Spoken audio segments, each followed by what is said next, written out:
So once again, we'll be starting with our ogre character that we have been working on for the DVDs 1 and 2. The rig has been finished, and I'll just go and hide off the geometry for the character. And this is the base rig, basically the animation rig for all intents and purposes, if you want to think of it that way. We will be adding to this rig for more deformation in this series. We'll be adding some stretchy bones to help correct shoulder deformations and leg deformations, as well as adding an automatic belly bounce and working on some other areas. So the base rig is really where I start and get working so that I can start skinning the character. From there, it's the rig is actually quite a fluid thing. It grows as you start to skin the character, where you start to see problems and where you start working on it. I find that just diving in and trying to add all the stretchy bones right from square one isn't always the best solution, because you don't actually always know exactly where they're going to go. Once you're into the skinning process, you do, and you can work on it. Something in production I always like to make sure is that the person who's going to be rigging it will also be skinning the character, so that it isn't disjointed. I find that if you have one person trying to build the rig, one person trying to skin it, again there's a lack of communication often that happens, and the rig doesn't always end up doing exactly what's needed. And like I say, often you end up having to change or adjust it, add to it. So it's better if the person who actually rigs it, skins it, they know what they've done, they know why they've done it, and they know exactly what the skinning should be, how it should be working, and what steps they may, have planned to leave till the skinning process.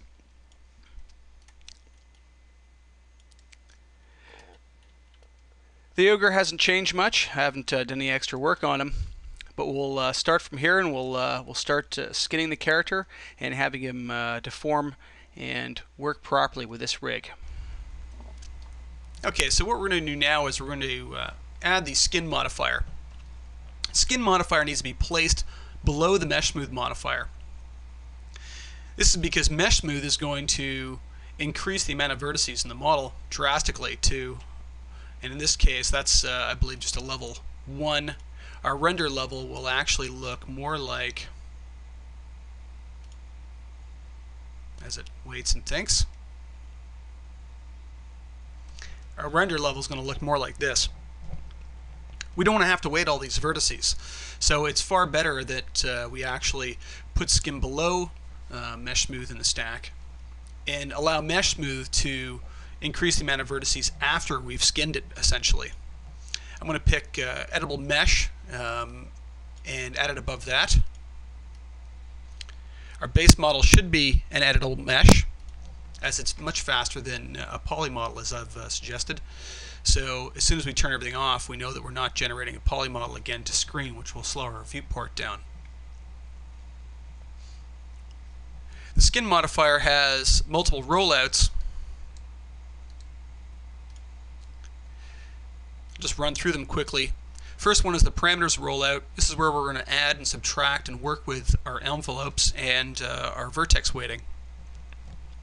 Tools like the weight table and baking and painting weights. The next rollout is the mirror parameter. Mirror parameter allows us to be able to mirror envelopes and vertex weights from one side of the character to the other. We're able to do that with this character because it is a symmetrical character. If your character is going to be symmetrical, make sure it is actually symmetrical, that it isn't kind of just close. Make sure that your rig is symmetrical and it is exact. The mirror tool will work really easily and really well at that point. If you're not careful about this, you're going to have to increase thresholds to the point where it starts to guess at how the mirroring should take place, and you're going to find that the mirroring on your left side of your character isn't the same as the mirroring on your weighting on your right. Display rollout allows you to be able to work with the different display parameters for all of the features of skin. Advanced parameters, I'll get into more of this later. There's several things in here, but this is some various different tools. Gizmos basically allow us to be able to place things like extra deformers on elbows and joints to help them deform better once they've been skinned. You'll see where a straight skinning of a character doesn't work very well, and you actually have to add a lot more to it to be able to get it to deform properly, especially on a character like we're working with here. something with big, large arms and large legs and a big stomach on it, it's not going to be easy to skin. It's going to actually take some time and work. Skinning a character properly will take probably just as long as actually generating the rig itself. I know a lot of people think that, oh, come to skinning the character, it'll take 2 minutes. It doesn't. It's something that takes a lot of time and effort to get it right. It's just as much of a black art as rigging itself is. Something that you get much faster at with time. I want to add bones to the skin modifier now. You can do that in 2 different ways. One, let's enter the sub-object edit envelopes mode. That way we can work with our envelopes. The first way you can do it is simply by saying add, and then you can pick from your list of objects. Now, you've named everything correctly, you should be able to find things properly. However, it's still a real pain in here, I find, because there's a lot of bones you don't want to add. And again, maybe if you've gone through and named them all exactly the way you want, you won't have to worry about that. But the bones you don't want to add are things like the nub bones, the little end bones on all the fingers, the end bones on the twist bone, on the end of the arm bone, the end bone on this twist bone up in the upper arm. So there are a lot of little extra bones you really don't want to be adding. So just adding all of the bones means you're going to get a lot of extra envelopes that you're going to have to go around and delete. I like using a different method for adding the envelopes. I enter the filters and switch to bones so I don't end up picking other things by mistake. And in the quad menu by default you'll have an add bones option. And that add bones option allows you to be able to pick bones in the viewport. You can see that my mouse comes up with a different icon when I roll over a bone. This means now that when you click on them, it's going to actually add the envelope for that bone. Now in the foot, if you remember, we've actually got a bone that runs along the length of the bottom of the foot. We've got a bone that's set up for the toes here. See if I can pick it. I seem to be having a hard time getting it. Right there. And we have a bone in the upper part of the foot.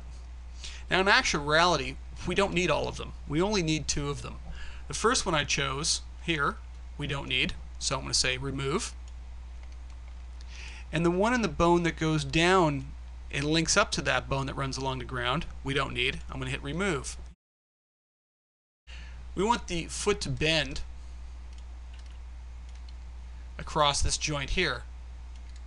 And it's this bone that lifts when we flex the foot up and down with the spinners that we generated in DVD2. Or sorry, DVD1. For the toes to bend, we need this envelope here because that's going to work all of the toes. Now in this foot rig we didn't generate a bone for every toe. If we had done, we would have to be picking all of those as the envelopes. But the first 2 bones that I picked, this one down here and this one here, are really just there to create the foot roll system. They're not there for skinning. So I'm going to pick those 2. Again, back to add bones. The thigh bone, we don't need either of the nub bones. Or sorry, the calf bone and the thigh bone. And then let's do the same on the other side. Let's go in and pick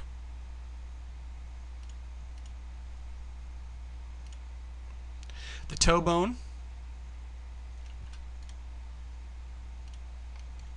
And this pick tool is a bit finicky for some reason. You gotta get it right over the right spot. So I've got those 2 chosen. Calf bone again, thigh bone picked. Now I'm not going to use these little bones at the top. I do sometimes, it depends, but I can add them later if I need to. What I find, it's better to add the bones you know you need, work with them, see if you can get the skinning as close as you can and working correctly. If not, then we're going to generate more bones, and we will be actually doing that, generating extra bones in this tutorial. I'm going to add the spine bones. And again, I've got an extra nub bone at the top of the spine, and the neck bone, and the head bone.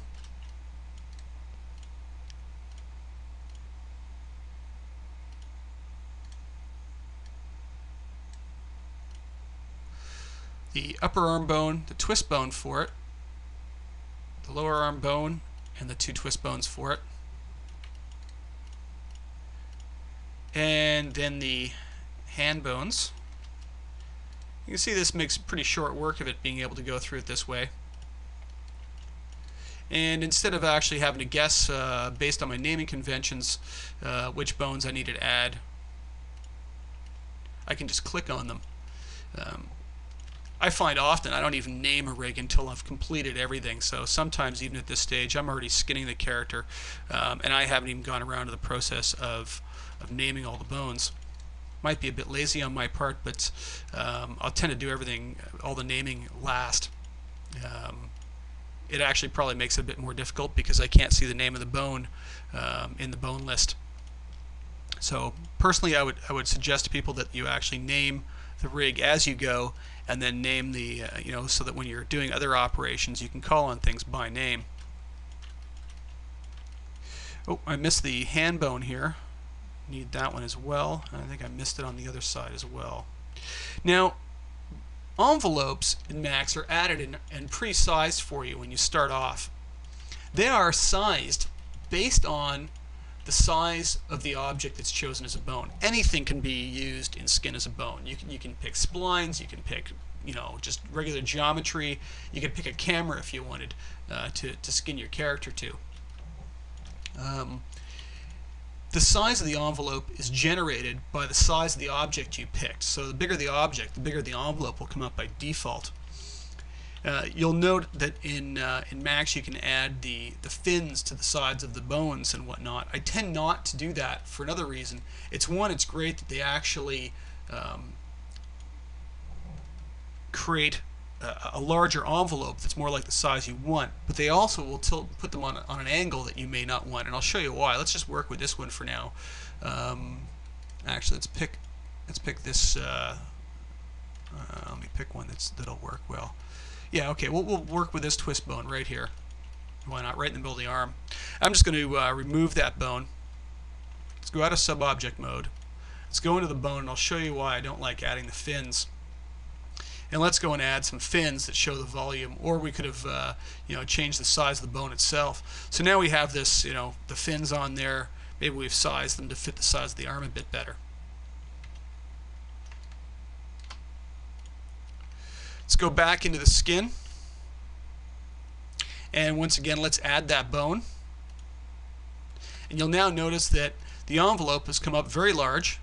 It's also been placed sideways in the model, because what it does by default is find the longest axis along the X, Y, or Z of the bone, and it puts the envelope in line with that.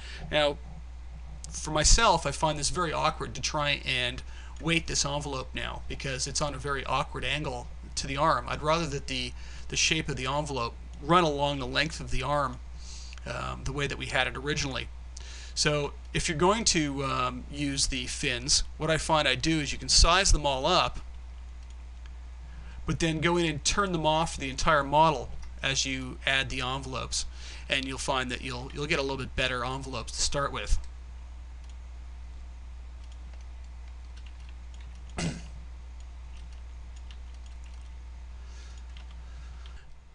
So enter shade and highlight mode, and you can see that picking the calf bone here, the entire model is blue.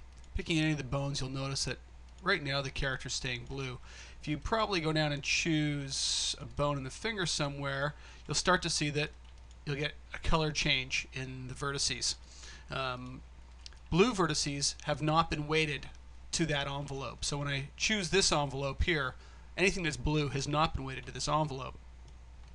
So you can see actually that there's very little of the model has actually been weighted at this point to any of the envelopes. This can be seen right away by exiting the skin modifier, choosing the main waist control, and moving it, and you can see that essentially the model is tearing apart. What we need to do at this point is start to adjust the size of the envelope so that we actually encompass all of the vertices in the model. I'll start with down at the foot area here to make it a bit easier. The envelopes have an inner and outer radius.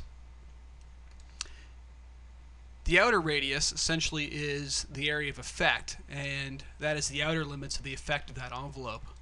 The inner radius is a strength and tells you how strong that envelope will be.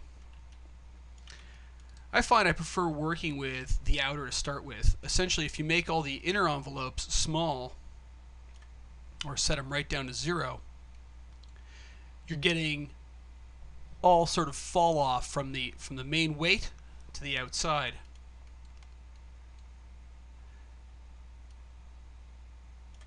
Red vertices are 100% affected by that envelope. So right now, all but a few vertices right in here that are a little bit orange, all of these vertices are 100% affected by this envelope. Now in this case right now, we don't want that. These vertices up here should be affected more by this envelope. So we'll select it then on screen, and we'll start adjusting this envelope up and down. And you can see that we start getting all these colors now. These colors start to represent weights in between 100% and 0.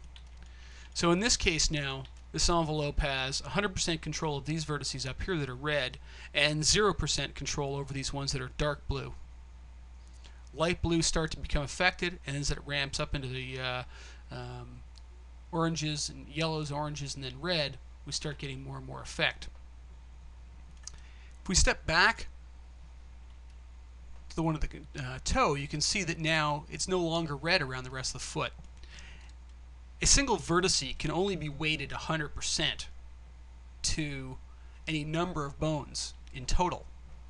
If it was weighted to more than 100%, it would move faster than the bone system moves, and essentially the model would walk away from the bones. So when you adjust one envelope, you're actually adjusting the other envelopes that affect those vertices as well. The envelope itself doesn't change. It's the weight of the vertices that change, that are affected by it.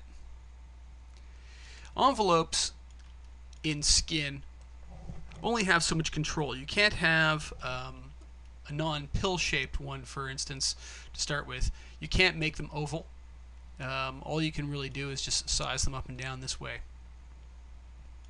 We can add more of these cross sections, these rings around. I'll show you that in a minute, which can help. But essentially, we can only get this close. Envelopes are not the end result for skinning. It is simply a starting point. You can also move envelopes.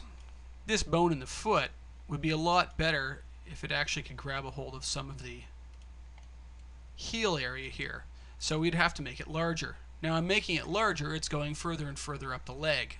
Again, probably isn't what we want. What we can actually do is you can actually move the envelopes off of the bones. Right on the end of the envelopes, if you notice, there's these selection box you can pick. And this allows us to be able to move the actual envelope itself. It's still going to follow that bone that's in the foot, but we can offset it from it just to help us get a better starting value for our skin. So now we can actually encompass that heel without having to make the envelope much bigger than we're probably going to want it to be.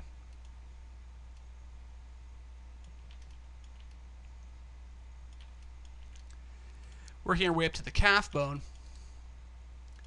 increase the size of the end down by the ankle. Start taking in some of the ankle area. And then I can start encompassing the knee with the top.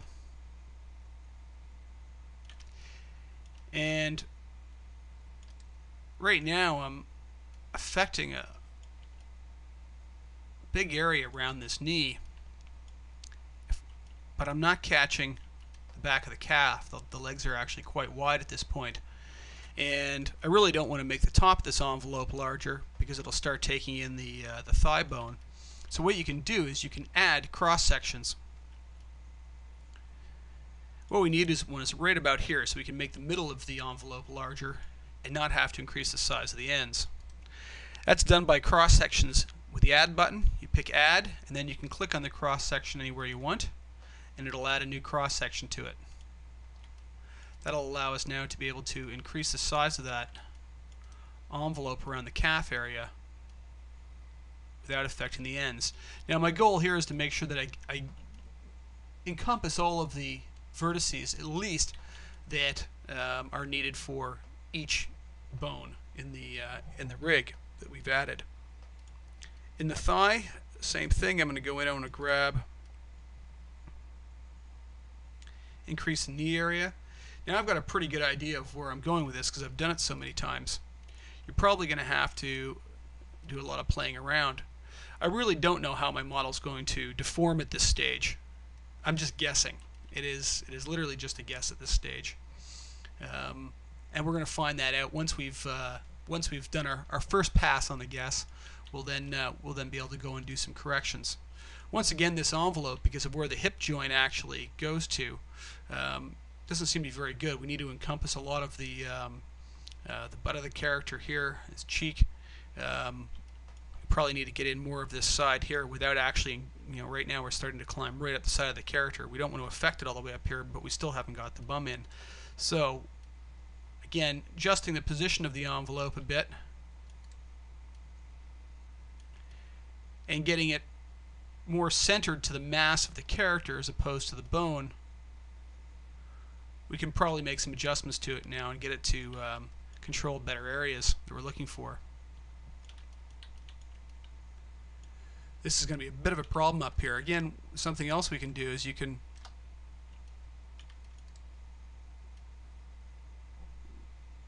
shorten the whole envelope, same way that you can move it, just make the whole thing a bit shorter. And that'll help get it around the area and not going up too far. I'm not going to worry too much about the fact that it's going red all the way up here, because that'll change as soon as I weight the next bone in the system, which will be into the bottom of the spine. So you can see around the knee area now it's changed a lot from where it was now that I've adjusted the thigh bone. I may not be getting as much of it as I need, so I can again go back and tweak that up, and you can see it. The orange basically means it's probably about a 50%, and same with this one now, it's about 50% of the knee area. This is probably going to get us a very soft bend in the knee joint.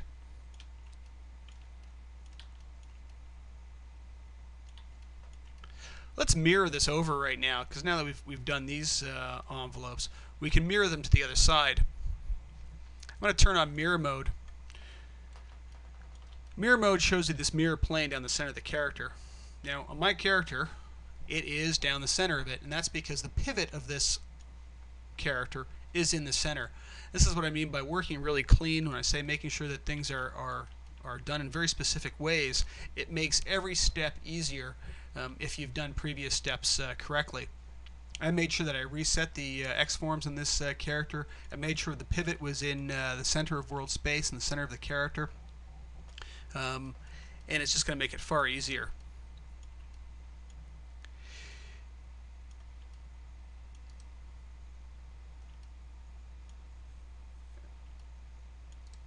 The envelopes that show up in green and envelopes that show up in blue are basically showing which ones are being mirrored. So this one's green, this one's blue, it's saying it's finding a mirror. If the envelopes show up as red when you're in mirror mode, it means they're not finding a mirror side. Now that makes sense for the spinal column. There is no mirror for it as they lay right down the center. Now what you really want to do is you want to make sure that they're all finding their counterpart. I'm just going to turn the mirror threshold to here to 0.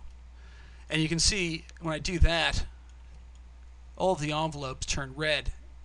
Threshold controls the distance variance basically from left to right side, or right to left side. And the threshold by default is set at 0.5 units. If you're working in a very, very small unit scale, which often seems to be the case for games, you may have to decrease this value a lot, because if it goes too high, it can actually find mirrors for multiple bones on the other side instead of just the one that it's supposed to find. So essentially finding the smallest value that works is the best thing you can do. So I usually have a tendency to go through, here's when I hit 0.2, The thigh makes a match because this bone, its original position of this bone and this bone were in the correct spots, but the others aren't quite matching up yet. Point 3 appears to catch everything pretty good. I like to keep that value as low as possible when I'm working to make sure that it's only doing exactly what I need. Now to mirror envelopes, you've got a couple of different options. Mirror paste will take vertices and mirror them over. What we're looking for is mirroring the bones over and not the vertices at this point. So paste green to blue bones, and that's what the one we're looking for. So we want to paste the green bones over to the blue bones. Paste green to blue.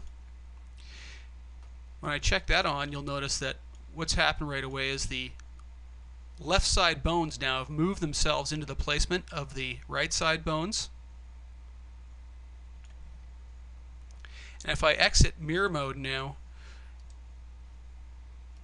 pick the left calf, you'll actually notice it's also added the cross sections and sized the envelopes correctly.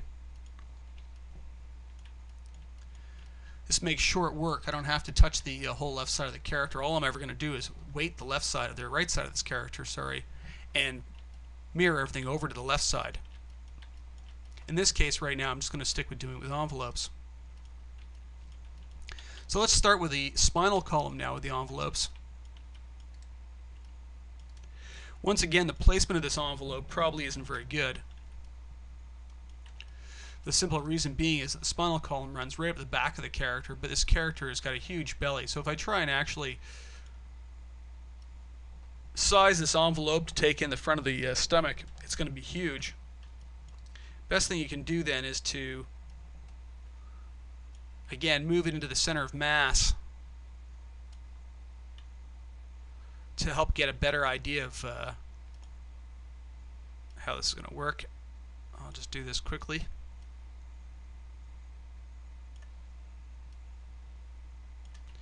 And you can see it already starting to take in the crotch area, but the center of the envelope isn't doing much. Again, I'm going to add a cross section, and you can also get to the option in the quad menus.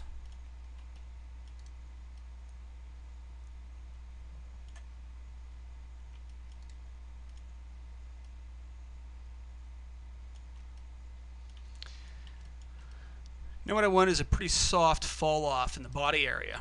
Let's go up to the next envelope, and again let's move the center of mass forward.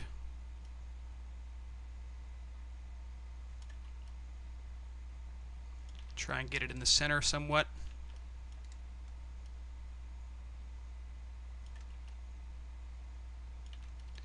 And then size this one up.